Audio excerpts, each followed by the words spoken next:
terza giornata di sperimentazione dei varchi a Venezia, rimasti aperti come sabato, perché evidentemente, come ha spiegato il comandante della Polizia Municipale Agostini, la sola presenza genera un effetto deterrente inducendo i turisti a prestare più attenzione alla cartellonistica.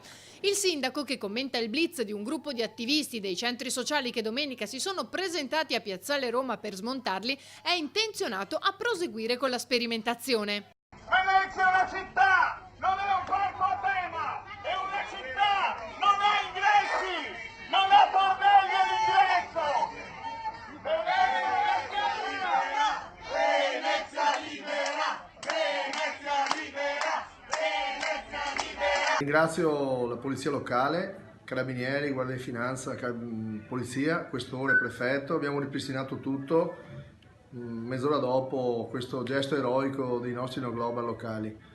Noi continueremo a volere a tutti i costi risolvere i problemi della città, che per tanti anni queste persone hanno impedito che si potessero risolvere. Non caderemo nelle provocazioni, con grande serenità continuiamo a voler regolamentare i flussi per far vivere meglio le persone.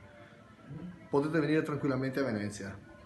Varchi, tutto a posto, si continua con la nostra sperimentazione. Si va avanti dunque, mentre carabinieri e agenti della Digos lavorano per identificare i responsabili del blitz. E finora, ha dichiarato ancora il primo cittadino, sta funzionando anche lo spostamento dei lancioni turistici alle fondamenta 9, la parte opposta a San Marco.